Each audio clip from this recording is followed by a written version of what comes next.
Bonjour et bienvenue sur Métro Boulot Finito, le podcast qui change les codes du travail et qui veut en finir avec la routine métro boulot dodo.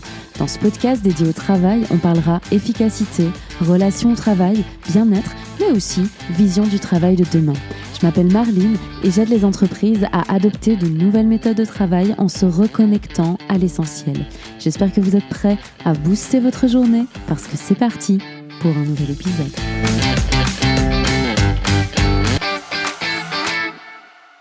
Bonjour, bienvenue pour ce nouvel épisode. Alors cette semaine, c'est le Mayeko Talks du mois puisque je ne suis plus toute seule au micro du podcast et que j'accueille une des invités. Alors en l'occurrence cette semaine, c'est un invité puisque j'accueille Sacha Herman qui est consultant RH chez Headhunters. Bonjour Sacha. Hello Marline. Comment est-ce que tu vas aujourd'hui ? Très bien, et toi ? Bah écoute, moi ça va super bien. En plus, il y a du soleil aujourd'hui. Et je t'avoue que nous sommes, pour nos auditeurs, comme ça, ils se situent un petit peu posés dans mon canapé. Bien confortable quand même, le canapé. Très très confortable. Voilà, tu pourras en attester. Du coup, je trouve que cet épisode commence déjà très très bien. Ah, pour le coup, on ne peut mieux. Donc, est-ce que tu peux, pour nos auditeurs, te présenter en quelques mots ?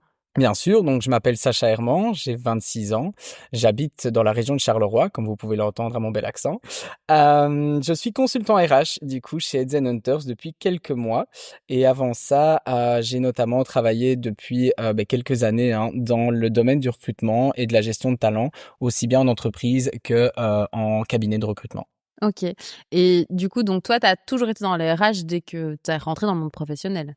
C'est ça, clairement, j'ai commencé donc par des stages tout simplement dans l'intérim et j'ai toujours continué dans la continuité. Comment on se dit un jour, moi je fais les RH ? Tu vois, c'est quoi le point de départ de tiens, c'est ça qui m'intéresse ? Alors, je vais pas te mentir, je ne vais pas te vendre un storytelling en te disant que c'est mon rêve depuis petit, voilà. Clairement, ce serait te mentir. En fait, dans mes proches, j'ai pas mal d'indépendants et donc du coup, j'ai rapidement été confronté à justement cette vision un peu de cette problématique RH.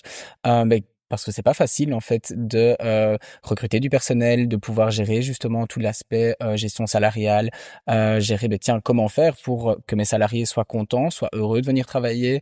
Et donc finalement très rapidement, c'est venu en fait à moi et je me suis dit ok, pourquoi pas tenter. Je t'avoue que c'était un peu flou au début quand j'étais en bac 1. Je me suis dit on va découvrir et on verra. Il faut bien tenter et en fait très rapidement, je me suis rendu compte que c'était vraiment ce que j'avais envie de faire et donc on est parti un peu de cette idée de se dire mais je fais ça pour aider ma famille, etc. Puis pour se dire tout simplement, non, là c'est très égoïste, mais en fait c'est juste parce que j'aime bien de faire ça, quoi. Donc et c'est là que j'ai vraiment vu ce que c'était en pratique et je me suis dit ok, c'est vraiment ce que j'ai envie de faire, quoi. Mais c'est hyper chouette parce que du coup, ça veut dire que toi, quelque part, t'as vu en fait un peu une difficulté, des défis au niveau du monde du travail, et c'est là où tu t'es dit, moi, c'est là où je veux aller agir. Tout à fait, c'est clairement ça. Donc pour le coup, je me suis dit ok, là je vais plutôt, là c'est à une échelle plus locale, je dirais, plutôt aider ma famille, etc. Mais rapidement, j'ai vu que en fait, il y avait plein d'entreprises qui étaient du coup dans ce même besoin, qu'il y a plein de petits indépendants qui retrouvaient, qui étaient confrontés à ces mêmes situations, mais aussi bien des grosses boîtes qui, au final, on pourrait se dire qu'ils ont une armée de RH ou ils ont une armée d'experts, mais finalement, on retrouve plus ou moins les mêmes problématiques, aussi bien chez petits indépendants que dans la grosse société. Et justement, pour nos auditeurs aussi, RH, donc ressources humaines, on le précise quand même, on ne sait jamais qui nous écoute aujourd'hui, même si je crois que je rabâche quand même souvent les auditeurs avec le mot RH, donc je pense qu'ils comprennent. Mais on ne sait jamais, celui qui nous découvre aujourd'hui, qu'est-ce qu'on fait concrètement quand on est RH ? Parce qu'en fait, ressources humaines, c'est tellement large en fait. C'est un truc un peu, c'est pas forcément hyper parlant. On fait quoi concrètement quand on est RH ? Alors du coup, comme tu le dis, c'est très large et donc il y a comme des sous-métiers, si tu veux, des spécialisations. Donc on va avoir un côté déjà ce qu'on appelle soft et hard RH. Donc ce qu'on appelle soft, c'est tout ce qui va être gestion de talent, recrutement, formation, etc. Et le hard, c'est vraiment tout ce qui va toucher à la rémunération, tout ce qui est avantages, donc tout ce qui est payroll, compensation et benefits. Voilà, c'est vraiment là-dedans qu'on va scinder un petit peu. Et donc selon la spécialisation, on peut du coup, allez, je veux dire avoir entre guillemets le même titre, mais faire des tâches totalement différentes. Donc moi actuellement, je suis consultant RH, donc moi je suis plutôt orienté soft, mais j'ai des collègues qui pour le coup en fait ne recrutent pas, ne font pas de gestion de talent, mais j'avais un collègue qui était dans le payroll, donc qui lui en fait faisait la paye pour une grosse société de construction par exemple. T'as déjà fait du payroll, toi? Alors moi j'en ai fait pour le coup, je dois dire que c'est pas tout à fait ma tasse de thé, même si c'est pas quelque chose, allez qui me rebute au plus haut point. Je dirais qu'en fait ce qui me manque un peu dans le payroll, c'est peut-être le contact humain, que tu n'as pas autant que quand tu recrutes et que tu t'intéresses au parcours de quelqu'un ou quand tu fais, allez je veux dire des entretiens d'évaluation et cetera, où là tu vas vraiment plus mettre un focus sur, une personne, ses attentes et ses aspirations. Ouais. Je sais pas pourquoi, mais je le sentais que t'allais me dire que c'était moi ta tasse de thé. Parce que c'était la question suivante, c'était c'est quoi que tu préfères, mais je le sentais. Oui, pour le coup, on peut rien cacher. Pour le coup, voilà. T'as vu, Madame Irma, moi, bientôt Je vois. ici. Reconversion professionnelle, on ne sait jamais. C'est ça. Trêve de plaisanterie. Sacha, quel âge as-tu? 26 ans. T'es né en quelle année? En 98. Donc, on est dans ce qu'on appelle la... Gen Z, exactement. Pas quoique, parce qu'en vrai, il y a des chercheurs, justement, les chercheurs sont pas tous d'accord. C'est entre 90... En fait, souvent, ils disent 96 ou 97. Il y en a qui disent 95, il y en a qui disent, bon, considérons plutôt que la Gen Z, c'est à partir des 2000. Donc, toi, t'es encore un peu entre les deux à cheval. Est-ce que tu t'identifies plus à la Gen Z ou aux millennials, ou est-ce qu'il y a des choses qui coïncident dans les deux? Alors, c'est très compliqué. Je dirais que je suis un petit peu un mix, mais justement, de par le fait d'être entre les deux. Donc, il y a des traits où, pour le coup, je suis très millennials. Par exemple, le côté vestimentaire, on voit que la Gen Z, pas qu'ils ne font pas attention, mais je dirais qu'ils se mettent moins de pression. Parce que si j'ai des auditeurs Gen Z, tu vas les vexer, là. Mais non, mais justement, je trouve que du coup, ils affichent beaucoup plus leur style personnel, en fait, que les millennials le feraient peut-être moins. Je dirais que les millennials, on a encore ce côté très cadré du style chemise, etc., pour aller travailler. Quand en fait, je vois des collègues Gen Z qui débarquaient vraiment avec en pull, par exemple, ou en t-shirt, etc., pas que c'était négligé, pas du tout, mais ils affichent beaucoup plus leur style que c'est vrai que parfois moi j'ai encore des craintes et je me dis non, ça je peux pas mettre pour aller travailler quand même. Donc voilà, que je dirais qu'ils ont une liberté que nous on n'a pas à ce niveau-là, enfin que les millennials n'ont pas. Et puis d'un autre côté, la Gen Z, je m'y retrouve très fort pour le côté peut-être plus audacieux et allez ce côté un peu de dire voilà, on n'a pas peur de dire ce qu'on souhaite faire et d'être aussi flexible, etc. Comment tu décrirais les attentes de cette Gen Z dont tu fais aussi partie, du coup? C'est quoi un peu ces nouvelles attentes? Parce que tu parles d'audace. On a besoin de quoi dans le monde du travail quand on fait partie de la Gen Z? Alors, je dirais que dans leurs attentes, mais la première, c'est quand même la transparence, hein. Donc, ils recherchent beaucoup d'authenticité et de transparence. Bon, maintenant, je tiens à dire aussi que, mais voilà, c'est pas parce que j'énonce des caractéristiques de la Gen Z, ok, j'en fais partie maintenant. Il faut pas en faire une généralité. On peut très bien, mais voilà, comme moi, se rattacher plutôt à des traits d'une autre génération et inversement, quelqu'un des millennials peut très bien dire, en fait, non, je m'identifie à 100% comme un Gen Z. J'aime bien que tu le précises parce que justement l'épisode de la semaine dernière, je parlais des différentes générations parce que je savais que j'allais t'avoir cette semaine. Donc j'ai un petit peu fait un point sur les différentes générations et sur ce qu'on raconte un peu dans ces générations. Et je disais justement que c'était important de pas dire en fait si tu fais partie de telle période, si t'es né à tel moment, forcément tu fais partie de cette génération-là. En fait non, on peut tous avoir des traits, on se retrouve tous dans les différentes mouvances. Donc j'aime bien que tu le reprécises, c'est bien. Ben voilà, on est dans la continuité encore une fois. Mais oui, c'est un peu comme par rapport à ton épisode sur le modèle disque, justement, je trouve qu'on est un peu là-dessus aussi, de se dire ok, il faut pas tout catégoriser forcément, tout n'est pas noir ou blanc, donc on a à chaque fois un spectre. Donc c'est ça qui est chouette. Mais du coup, dans cette génération Z, pour revenir à ta question, donc ce qu'on retrouve beaucoup, c'est ça, c'est un peu la recherche d'authenticité et de transparence. C'est une génération qui ne va pas clairement se contenter d'un discours tout fait, prémâché par un service marketing. Donc voilà, quand on s'engage, qu'on dit oui, chez nous, vous allez avoir des possibilités d'évolution. Ok, super. Quand? Comment les avoir? Qu'est-ce qu'il faut faire? Ouais. Et donc, ils sont très terre à terre, très pragmatiques pour le coup, très directs aussi. Ça, c'est quelque chose que je retrouve aussi pas mal. Et donc, voilà, ils sont plus audacieux, ils ont moins peur qu'une autre génération qui disait, ok, moi, je vais travailler dur et je vais attendre qu'on me remarque. Non, un Gen Z n'attend pas qu'on le remarque. Il va directement aller, du coup, confronter la personne pour se dire, ok, comment je peux faire pour évoluer? Il y a aussi le côté besoin de flexibilité. Je trouve que c'est très très important et je le remarque très fort. Je pense que ça vient peut-être du fait que cette génération a grandi avec des modèles un peu de freelance, d'indépendants, des modèles de digital nomades, etc. Et donc se disent ok, c'est possible, ça fonctionne. Il y a des gens qui le font. ben en fait, moi aussi, j'ai envie d'avoir un peu cet équilibre. Et donc maintenant, on en a de plus en plus qui n'hésitent plus à se lancer, même très jeunes, mais comme entrepreneurs, ou de se dire, ok, ben moi je vais être indépendant complémentaire, par exemple, je vais monter mon business sur le côté, ou ben tiens, non, moi je vais tenter digital nomades, parce que finalement ça me tente bien. Donc ça, je trouve que c'est très chouette aussi, c'est très frais. On n'a plus cette peur du CDI où on se dit, ok, il faut absolument un CDI parce que c'est la sécurité, c'est comme ça. Non, maintenant on tente, on ose, et je trouve que ça c'est quelque chose qui correspond très fort à leurs attentes en tout cas. Ouais, c'est vrai, moi le CDI, quand je suis arrivée dans le monde du travail, c'était un peu le Graal, quoi. C'était genre absolument ce qu'il fallait avoir à tout prix.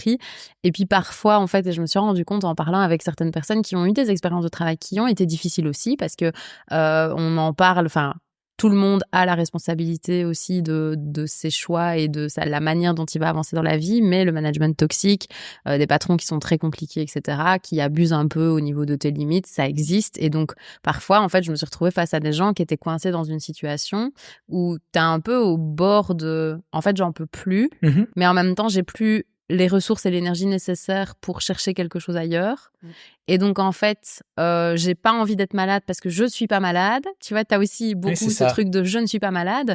Et donc, en fait, qu'est-ce que je fais? Parce que si je démissionne, j'ai plus rien. Et en fait, j'ai quand même, je dois subvenir à mes besoins, je dois assurer mon appartement, etc. Et donc, c'est quoi l'issue quand je suis en souffrance, mais que je me considère pas comme malade et qu'à côté de ça, j'ai pas l'énergie pour retrouver un autre travail et échanger. Et donc, je trouve ça hyper chouette parce que, enfin, hyper chouette que tu le soulignes. Oui, en tout sûr. cas, on s'entend pas l'expérience en tant que telle. Bien sûr. Mais hyper chouette que tu le soulignes, ce côté. Oui, je pense que nous, avant, on avait un peu ce truc de c'est le Graal, le CDI. Et ici, il y a un truc qui est en train de changer par rapport à ça, au niveau de la liberté qu'on peut avoir, mais aussi au niveau de quand t'es face à une situation compliquée, comment je peux m'en sortir, justement, et de se dire que le CDI, c'est peut-être pas le moyen qui nous protège le plus en tant que collaborateur. Je sais pas, c'est quoi ton avis par rapport à ça? Oui, bien sûr, ça je partage tout à fait en fait ton ressenti à ce niveau-là. J'ai le même avis, donc je trouve que, allez, comme je le dis souvent, un CDI c'est très bien, mais c'est une fausse sécurité dans le sens où, bon là c'est peut-être la casquette RH qui parle aussi, mais allez, il y a plein de gens qui disent, ben non, moi je préfère un CDI à un CDD. Faux, dans le sens où c'est pas forcément plus sécuritaire. Ton préavis est plus court si on te licencie dans un CDI en démarrant que dans un CDD. La deuxième partie de ton CDD, t'es quand même protégé.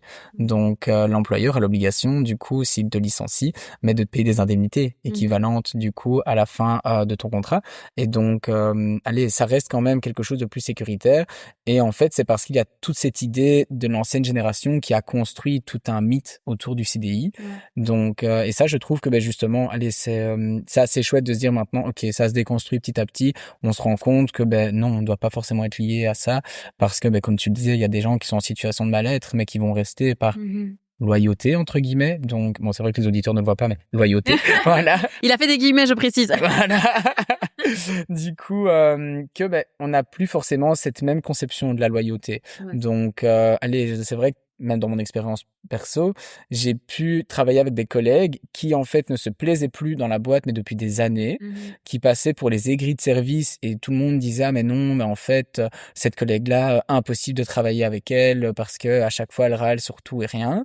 Mais dès qu'on s'intéresse un peu à la personne, on découvre très rapidement que cette personne n'est pas heureuse depuis des années, elle n'en peut plus, elle n'est plus en lien avec les valeurs et mais du coup elle ne change pas parce que l'entreprise est à proximité de chez elle, parce que elle a peur de changer et de se dire comment ça va se passer dans un autre job, comment va être la société. Elle a aussi des enfants et donc elle se dit ok, j'ai pu trouver un aménagement avec mes horaires, c'est sympa. Et puis il y a le côté habitude aussi, où on se dit voilà, c'est un peu la sécurité, on connaît les gens, ok, on ne se plaît pas, on n'aime plus grand chose dans la boîte, mais c'est facile. Donc ça, je l'ai très fort remarqué que par exemple, moi, c'était pas du tout mon cas. Moi, à partir du moment où je me suis plus senti en lien, que j'ai plus senti de possibilité d'évolution, je me suis dit, ok, c'est ici que l'aventure s'arrête. J'ai préféré, du coup, partir en disant, ok, je vais laisser une bonne image derrière moi, plutôt que de dire, ok, je vais devenir cette personne aigrie et on va se dire, en fait, on peut rien lui demander, on peut rien faire avec lui. Donc, voilà, c'est un peu ma conception des choses. Ça, tu penses que c'est générationnel, ce côté un peu en fait si ça nous plaît plus on change et on n'a pas peur de changer et on n'a pas peur de prendre le risque de partir et de pas trop savoir où on va, etc. Ou est-ce que tu as changé en ayant quand même une sécurité derrière? Alors, moi, j'ai changé quand même, donc en ayant une sécurité. Donc, c'est-à-dire que ce que j'ai fait, c'est que j'ai commencé à chercher du travail en étant en poste. Donc, j'ai un peu utilisé mon vieux réflexe de millénial, voilà, de me dire, ok, je ne pars pas avec sans rien derrière. Mais maintenant, je pense que oui, clairement, c'est un peu un trait Gen Z de se dire, bah non, je vais pas rester 5 ans ou 10 ans dans une boîte juste pour montrer que sur mon CV, je suis quelqu'un de stable et je peux rester. Non, clairement, c'est pas le but. Et donc, ben voilà, quand j'ai senti un peu les limites et que, ben voilà, on m'a fait comprendre que, ben oui, mais c'est comme ça que ça fonctionne. On a toujours fait comme ça ou des choses dans ce style. C'est très compliqué à entendre, hein, finalement. Donc, de se dire, bah, ok, moi j'ai envie d'évoluer, mais oui, mais c'est pas le schéma classique, donc on ne fait pas ça comme ça, il faut attendre, etc. Ok, mais combien de temps? Ben, je ne sais pas, quelques mois, quelques années. Ok, mais est-ce qu'on peut avoir une idée de délai? Ah, peut-être 5 ans. Mais c'est très long en fait, 5 ans quand on ne se Mhm. plaît plus, qu'on n'est plus épanoui. Et donc clairement, je pense que oui, c'est pour ça que je me suis dit ok, là c'est le moment de partir et on verra ce que l'avenir nous réserve parce que c'est un nouveau défi. Au final, je connaissais pas plus la société que ça, donc je me suis dit au pire, si je ne me plais pas, ben tant pis, on verra bien autre chose, hein. C'est hyper intéressant quand tu dis, c'est long 5 ans quand on se plaît pas, parce que j'avais envie de rebondir sur ce que tu étais en train de dire, parce qu'il y a beaucoup de gens qui disent que la Gen Z et les jeunes, hein, tu sais, un peu le côté Bien caricatural, sûr. j'aime pas trop, mais on va jouer sur ce côté caricatural pour essayer justement de le déconstruire aujourd'hui ensemble. Mais il y en a beaucoup qui disent: «Ouais, les jeunes, ils sont impatients, ils veulent tout de suite et cetera, nous, c'était pas comme ça et cetera». Et en fait, mes 5 ans, c'est vrai, tu as raison, c'est long, en fait, quand tu te plais pas, quand tu pas épanoui et que tu vois pas les perspectives d'évolution. Donc, est-ce que tu dirais que les jeunes sont impatients ou pas vraiment et que c'est juste une évaluation d'une réalité? Je dirais qu'ils sont, allez, ils sont peut-être impatients dans le sens où c'est clair qu'on est une génération où on a été habitué à entre guillemets ce tout de suite où on avait Mmh. accès à de l'info très rapidement, etc. Maintenant, je dirais pas non plus que c'est aller de l'impatience bête entre guillemets. C'est plutôt de l'impatience en se disant ok, pour revenir à ce que je disais, c'est vraiment de la transparence et on veut savoir où on va. Alors, par exemple, quand on leur fixe des objectifs et donc, oui, entre guillemets, de attendre, ça peut être long, mais ils vont pouvoir attendre 5 ans pour devenir justement manager avec des actions précises et des actions qui sont du coup mais mesurables, hein. Donc pouvoir se dire, ok, je sais ce que j'ai à faire et dans X temps, je vais pouvoir accéder à ce dont j'ai envie, plutôt que de se dire, ok, je vais attendre 5 ans ou 10 ans juste pour pouvoir dire, bon, ben voilà, monsieur le patron, moi, ça fait 10 ans que je suis dans la société. Maintenant, est-ce que je peux évoluer? Mmh. Ce qu'avaient tendance à faire les anciennes générations, je trouve, en tout cas. Donc après, peut-être que je passerai pour un petit jeune réactionnaire. C'est possible.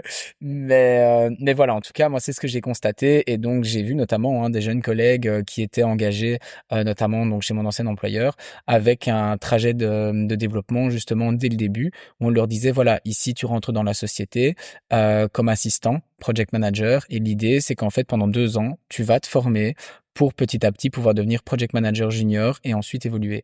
Donc, c'était un petit peu l'idée. Et donc, ils savaient dès l'entrée en fonction, OK, là maintenant, je suis là pour apprendre. En fait, je trouve ça hyper intéressant parce que on parle souvent et j'ai souvent parlé avec les intervenants en micro d'un peu cette difficulté aujourd'hui de trouver la le juste milieu, on va dire, entre l'autonomie et le cadre. Et ce côté un peu, on a parfois l'impression que les jeunes ne veulent plus de cadre du tout et qu'ils se disent: «Non, non, en fait, je veux faire ce que je veux, quand je veux, avoir tout de suite» et en fait, je pense que c'est pas du tout ça et c'est un peu ce que tu viens d'exprimer, c'est Totalement. non, en fait, il y a cette vie on veut une vision, on veut un cadre, C'est mais ça. on veut de la liberté dans ce cadre-là et je pense que c'est là où c'est compliqué parfois pour l'entreprise d'identifier jusqu'à quel point tu mets du cadre, jusqu'à quel point tu laisses de l'autonomie dans le cadre, mais je trouve que c'est hyper intéressant que tu reviennes sur cette notion-là en disant: «Bah, en fait, t'as envie d'avoir une vision, t'as envie de savoir où tu vas, t'as envie d'avoir un cadre, mais juste laisse-moi autonome dans ce cadre-là, quoi». Exactement. C'est totalement ça. En fait, on remarque très fort, allez, souvent, quand des managers ou team leaders ou patrons sont face à un jeune, ils vont avoir tendance à se dire, OK, je vais devoir un peu plus contrôler que un senior parce Mmh. qu'il ne sait pas, il ne connaît pas.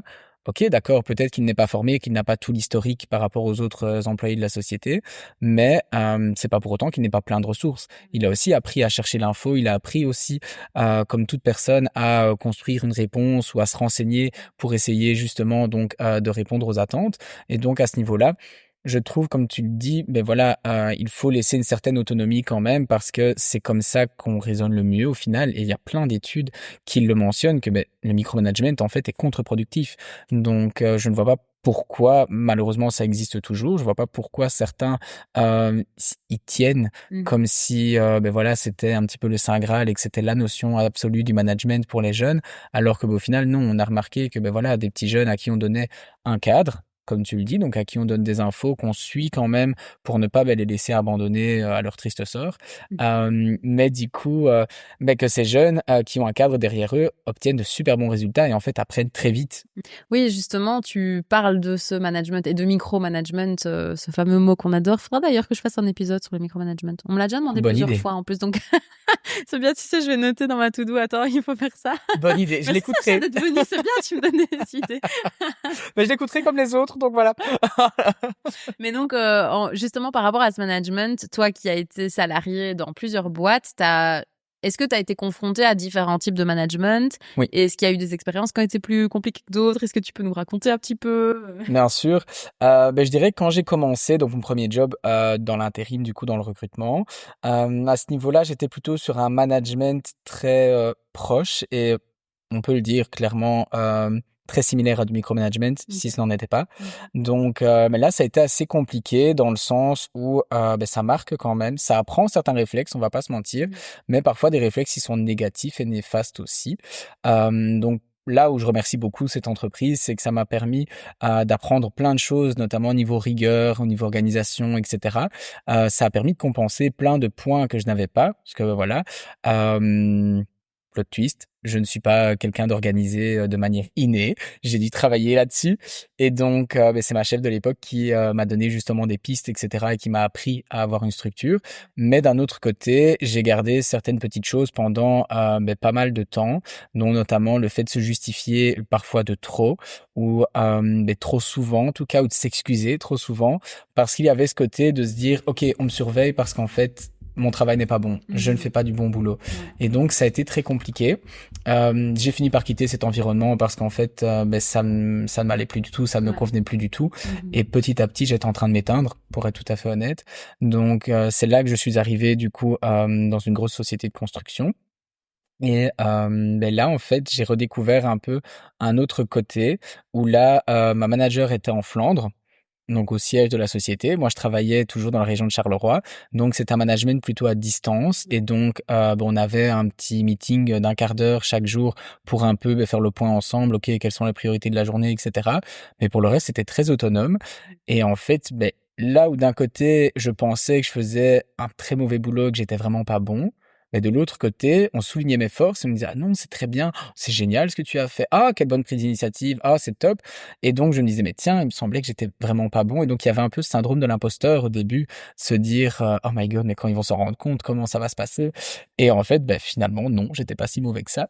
Donc ça s'est très bien passé. Puis finalement, beh, voilà, cette personne a quitté la société, dans laquelle j'étais, et donc c'est la DRH qui a repris, un petit peu, je vais dire mon management, Mmh. si je puis dire. Et donc là, ça a été encore plus autonome dans le sens où elle m'a juste dit, OK, maintenant on fait sauter ces petits meetings journaliers. L'idée, c'est que tu fasses ton boulot. Tu rapportes directement, donc là c'était ciblé recrutement, Mmh. et donc tu rapportes directement à ce qu'on appelle les hiring managers. Donc c'est les personnes pour qui on recrute en fait, les responsables pour lesquels on recrute. Et donc voilà, moi si le business tourne, moi, il y a pas de problème. On peut faire un point une fois par mois, c'est suffisant. Mmh. Et donc, ben voilà, on se voyait pendant une réunion d'1 heure une fois par mois, et je lui donnais un peu les chiffres. Et en attendant, ben, forcément, on met des choses en place, hein. Donc, j'avais également des tableaux de KPI, etc.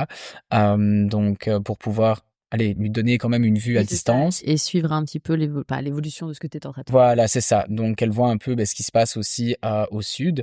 Mais pour le coup, là, j'ai adoré, par contre, cette partie, parce que j'ai vraiment eu cette impression un peu d'intrapreneur, entre guillemets, dans le sens où ben, j'étais responsable de mon recrutement. Donc, je devais faire rentrer, du coup, des collègues pour pouvoir atteindre les objectifs business. Mais en même temps, ben, j'avais ce côté où on me faisait confiance. On me disait, OK, vas-y, c'est toi l'expert. Mmh. Tu sais ce que tu dois faire. Donc, c'était super chouette de pouvoir choisir moi-même ben, les écoles dans lesquelles j'allais, de faire les ateliers que je voulais faire. J'ai énormément de chance parce que j'ai pu mettre en place une formation en électricité industrielle en accéléré, parce qu'on devait engager pas mal d'électriciens dans cette société. On devait en engager 20 au total. Et donc, j'ai eu énormément de chance parce qu'ils m'ont fait confiance. Ils m'ont dit, OK, si tu sens ce projet-là, vas-y, go. Et donc, c'était la première fois que je faisais ça. Donc, j'ai testé plein de choses. Et je trouve qu'on s'en est pas trop mal sorti. Hein. On en a quand même engagé pas mal. Et donc, c'était super chouette parce que j'ai développé plein de relations, etc. là-dedans. Et ici, justement, donc, c'est pour ça que j'ai eu du mal quand même à quitter la société et j'ai encore beaucoup de bons souvenirs et je suis en contact avec plein d'anciens collègues parce que je m'y plaisais quand même beaucoup, malgré le fait qu'il n'y avait pas d'évolution et que, voilà, en gros, je savais que voilà, si je restais recruteur là-bas, c'était pour le reste de ma vie. Oui, et puis effectivement, une fois, on peut se dire aussi, la boîte, elle est géniale, mais j'ai fait le tour de ce que j'avais à apprendre ici et j'ai envie de changer. Et c'est OK aussi, en fait. On a le droit de vouloir faire ça. Bien sûr, oui, mais c'est un peu là-dedans, clairement. Donc, et ici, maintenant, je me retrouve dans une partie encore plus, je vais dire, libérée au niveau du management, dans le sens où Heads & Hunters, qui est mon employeur, du coup, délègue un peu l'autorité au client, finalement, vu qu'il me place chez un client. Et donc, au niveau des Hunters, voilà, on est sur des petites questions, par exemple, sur les congés ou autres. Est-ce que c'est OK pour vous? On m'a clairement dit, écoute, si le client est OK, nous, on s'en fiche un peu, quoi. Nous, ça coule de source, on suit. Tu as le droit à tes congés, donc profite. Et donc, là, je me suis dit, OK, donc, tout repose sur les épaules du client. Et là, j'ai eu beaucoup de chance. C'est que j'ai un manager, donc, actuellement, qui est génial. Donc, Philippe. Ray Salut James. Philippe. Voilà. Voilà, exactement, si tu nous écoutes. Du coup, en fait, Philippe, lui, dès le premier jour, m'a dit, OK, voici la clé du bureau. Donc, je situe quand même pour le contexte, c'est à Bruxelles. Donc, c'est toujours très compliqué d'accès au niveau des bouchons. Et donc, lui, dès le premier jour, m'a dit, OK, voici la clé du bureau. Au niveau des horaires, c'est toi qui gères. Du moment que le travail est fait, moi, je suis OK. Donc, il faut que tu aies une présence 4 jours semaine quand même sur site, parce que ça reste un groupe industriel, hein, c'est une usine d'incinération. Et donc, il faut que tu aies une présence 4 jours semaine sur site. Tu as droit à un jour de télétravail. Voilà, tu fais ce que tu veux au niveau des horaires. Tu te reconnectes le soir de chez toi pour pouvoir partir plus tôt pour éviter les bouchons. Tu arrives plus tard, tu arrives plus tôt. Tu fais ce que tu veux. Il m'a dit, même si tu veux faire le shift de nuit, pour moi, c'est OK. Tant que le boulot est fait, moi, je suis content.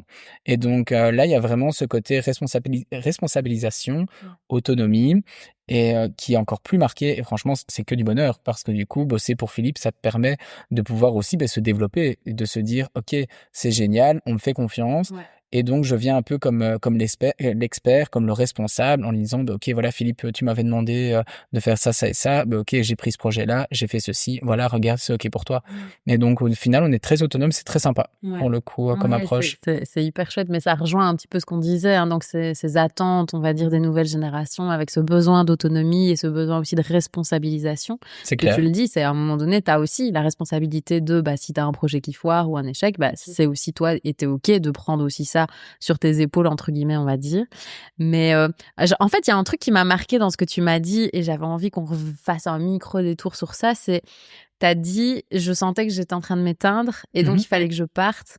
Et en fait, ça, j'avais envie de le souligner pour tous nos auditeurs qui nous écoutent. C'est, je pense, t'as eu le meilleur réflexe du monde parce que t'as beaucoup de gens qui sentent qu'ils s'éteignent mais qui restent là, qui continuent à rester, que ce soit par peur ou par ces enjeux de sécurité, etc., dont on a parlé dans le début de cet épisode. Et en fait, toi, t'as mis en place le mécanisme de défense qu'il faut mettre en place, mais qu'on met pas toujours en place et qui fait qu'à un moment donné, tu peux tomber dans l'épuisement professionnel. C'est que toi, tu t'es dit, en fait, là, j'arrête parce que je sens que je suis en train de me perdre, je suis en train de m'éteindre et donc il faut que moi, je me protège et que je m'en aille. Et ça, je trouve c'est hyper bien de ta part de l'avoir mis en place. Et donc, je le souligne aussi pour nos auditeurs. Merci. Merci, non, mais tout à fait. C'est important parce qu'il y a beaucoup de gens et c'est aussi ça un peu le propre de l'épuisement professionnel, c'est que tu te laisses aller trop loin. Parce que il y a plein de raisons, que ça soit parce que t'as peur, parce que tu culpabilises, parce que t'oses pas dire non, parce que t'oses pas mettre tes limites, etc. Donc là, le fait de se dire je mets ce mécanisme de défense de je m'en vais, clairement, c'est hyper important de le faire et donc je voulais le souligner. Merci. Oui, en effet, du coup, là, je te rejoins tout à fait parce que pareil, j'ai eu d'autres collègues qui étaient dans la même situation, qui eux ne sont pas partis. Et donc, j'ai des collègues qui m'ont dit, mais dans le blanc des yeux, ah oui, mais moi, j'étais pas la même personne quand je suis arrivé ici et maintenant. Je dis, mais comment ça, tu n'étais pas la même personne? Ok, tu as appris peut-être à t'organiser, tu as développé des compétences. Ah non, mais je n'avais pas la même personnalité, j'étais beaucoup plus rigolote avant. Et en fait, maintenant, j'ai juste plus envie, mais voilà, c'est ok, hein, je suis là, j'ai du travail, donc c'est bon.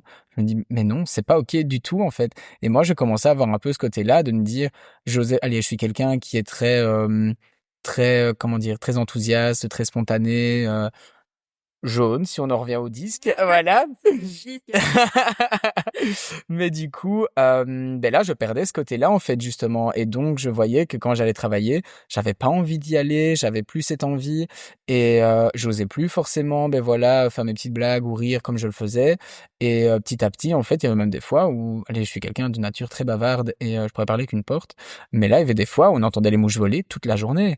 Parce que j'avais plus envie. J'avais plus envie d'être là et j'étais juste là parce que, il fallait. Et je le redirai jamais assez, mais vraiment pour tous ceux qui nous écoutent, quand vous sentez que vous êtes en train de vous éteindre, déjà consultez votre médecin traitant, c'est le premier pas. Moi je dis toujours, il faut aller voir son médecin ou son psy, ou en tout cas se faire encadrer pour voir quelles sont les solutions et pour pas se laisser tomber, mais vraiment aussi de pas se laisser tomber, c'est hyper important. On arrive à la fin de cet épisode, mais en fait j'ai encore tellement de questions à te poser que je vais encore abuser et je vais t'en poser encore une avant la dernière question. Tant pis, c'est pas de souci. On est en freestyle aujourd'hui, c'est pas grave. Nos auditeurs vont bien aimer. On va faire un petit peu plus que 30 minutes, c'est pas grave. En fait, toi, comme tu es recruteur aussi, tu vois passer beaucoup de personnes, de profils qui cherchent un emploi. Oui. Et j'avais envie de te poser la question, tiens, justement, par rapport à cette fameuse Gen Z et par rapport à ces jeunes, c'est quoi un peu le truc que tu vois, le plus gros challenge qu'ils ont quand ils arrivent justement dans ce marché de l'emploi? Alors le plus gros challenge, donc je dirais que moi je l'ai remarqué plus vers des étudiants donc ingénieurs qui sortaient d'écoles d'ingénieurs, c'est qu'ils sont un petit peu formatés entre guillemets sur une réalité du marché du travail où on leur dit voilà, vous allez très bien gagner votre vie, vous avez choisi d'être ingénieur, c'est super, vous allez voir, le monde du travail n'attend que vous. Et en effet, oui, on en recherche beaucoup et c'est clairement critique de trouver des ingénieurs à l'heure actuelle, mais ils venaient du coup avec leur package d'attente et de demande en débarquant en disant voilà, moi je veux une voiture de société, moi je veux un salaire de autant. Et en fait, sur le moment, quand on creuse, on pourrait se dire ok, mais ces jeunes en fait veulent tout de suite et tomber un peu dans ce cliché de se dire ils ont énormément de demandes. Mais en fait non, quand on creuse, c'est parce que l'école leur a dit que. Mais en fait, quand on creuse un peu plus loin, qu'on leur dit ok, mais quelles sont tes attentes précisément? Pourquoi tu veux ça? Ah, j'ai entendu que. Ouais. Oui, d'accord, maintenant, moi, je te propose ceci, et donc, on va pouvoir faire ceci, donc, tu vas avoir un trajet d'évolution, tu pourras atteindre tel package salarial, et telle fonction, avec telle responsabilité. Et en fait, très, très vite, on découvre, mais ils sont très contents, et ils sont très ouverts de pouvoir se dire, ok, mais en fait, j'étais un peu dans le faux, mais sans le savoir, parce que juste, on m'a conditionné comme ça, et on m'a dit, tu dois demander ça, un ingénieur, ça a un package autant, ne vous faites pas avoir. Après, je ne dis pas non plus que c'est la faute, c'est pas la faute des écoles non plus. Je trouve que c'est très sain aussi de leur part d'un peu leur expliquer comment ça se passe et ce qu'ils peuvent demander, ce qu'ils peuvent avoir. Donc c'est très chouette. Maintenant, peut-être qu'ils n'ont juste pas cette réalité et qu'ils ne sont peut-être pas assez proches du marché du travail actuel. Mais en tout cas, c'est un peu cette vision que j'ai pu remarquer. Et donc, c'est aussi le rôle du recruteur, je pense, d'être là pour un peu comme garde-fou, de se dire attention, non, ne va pas te griller, ne va pas demander monts et merveilles, mais adopte peut-être une approche plus je dirais de manière un peu plus crescendo ou peut-être un peu plus douce à ce niveau-là. Donc voilà, je trouve que c'est ça qui est le plus important. Ouais, c'est ça, c'est un peu concilier les attentes qu'on peut avoir avec la réalité du marché qui est pas toujours la même, évidemment. En fait, c'est intéressant ce que tu dis parce que moi, justement, à l'école, nous, on est sortis, on savait pas, tu vois. Nous, on nous a pas dit ce qu'on pouvait demander. Et donc, en fait, t'avais zéro idée. Et c'est vrai qu'après, moi, je me suis retrouvée à comparer. Je me dis, mais les gars, vous gagnez tous 600 € de plus que moi. Comment ça se fait? Genre, j'ai pas du tout bien égo mon salaire, moi, en fait, tu vois. Et donc, parfois, moi, je trouve que c'est bien quand même de parler. Après, bon, mais ça, on fera un autre épisode sur le sujet. Mais pour moi, l'argent, on devrait savoir, tu vois, il devrait y avoir une transparence aussi. Bien sûr, par rapport au salaire et tout. Il y a des lois qui vont passer par rapport à ça? Oui, il y a une directive européenne, du coup, qui va être mise en application en juin 2026, donc de garantir une transparence des salaires. Donc en fait, dans les offres d'emploi, du coup, il y aura directement la fourchette salariale qui sera indiquée. Donc on sait pourquoi on postule. En tant que recruteur, on ne pourra plus demander du coup, donc on pourra demander les attentes salariales, mais on ne pourra pas demander le salaire actuel ou précédent. Donc ça, ce sera du coup interdit. Et alors surtout, il y aura donc une transparence des salaires, donc soit via une échelle salariale, donc en interne, ou tout simplement pouvoir afficher, voilà, pour telle fonction, les barèmes c'est entre autant et autant, pour pouvoir justement se situer au niveau des salaires. Donc ça arrive notamment pour répondre à ce problème, parce que tu n'es pas la seule. Il y a plein de gens qui ont eu ce souci. Là, je parlais des ingénieurs parce que chez eux, ça se fait un peu plus. Mais pareil, quand moi je suis sorti par exemple en RH, alors que pourtant c'est notre métier, on nous a jamais dit ce qu'on pouvait espérer gagner ou ce qu'on allait avoir. On n'avait aucune info là-dessus.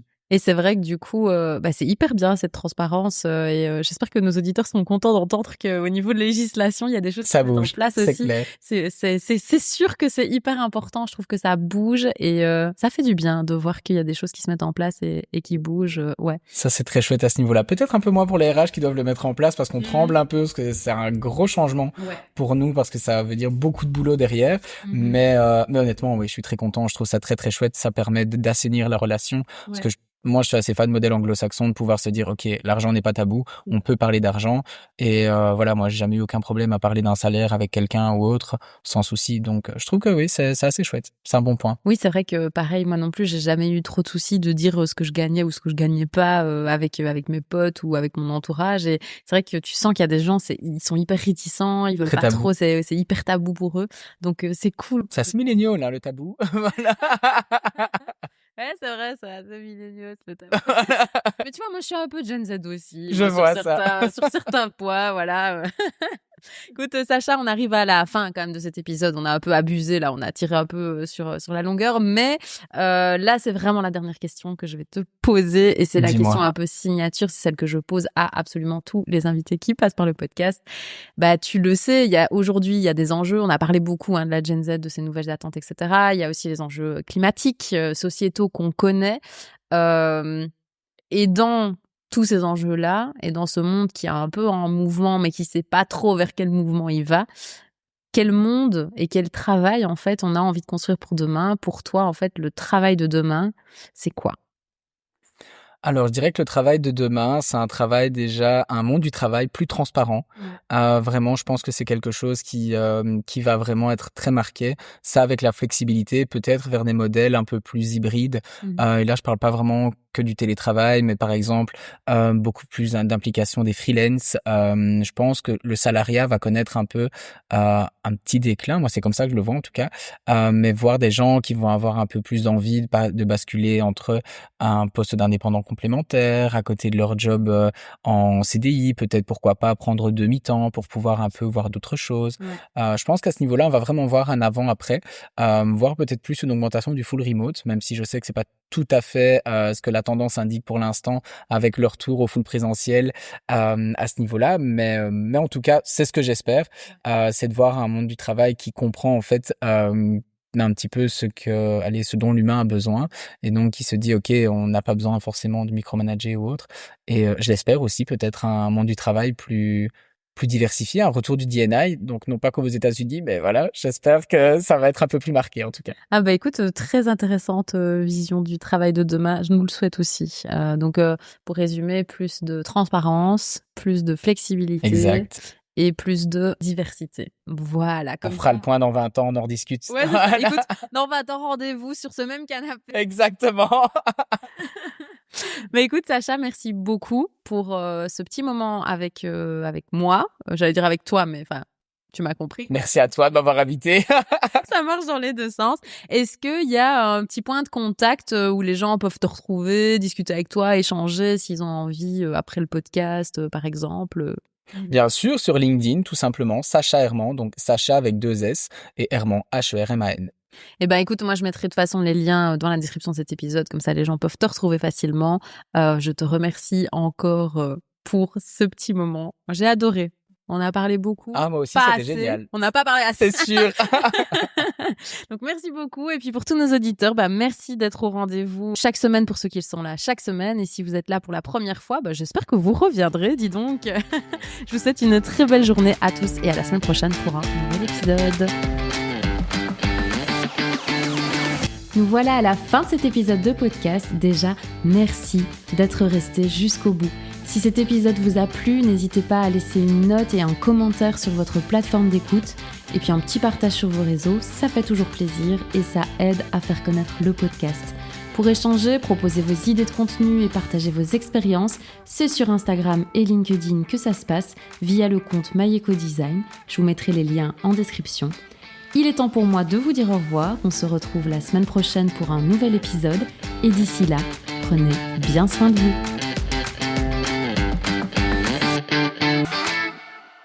Alors, il n'était pas génial cet épisode.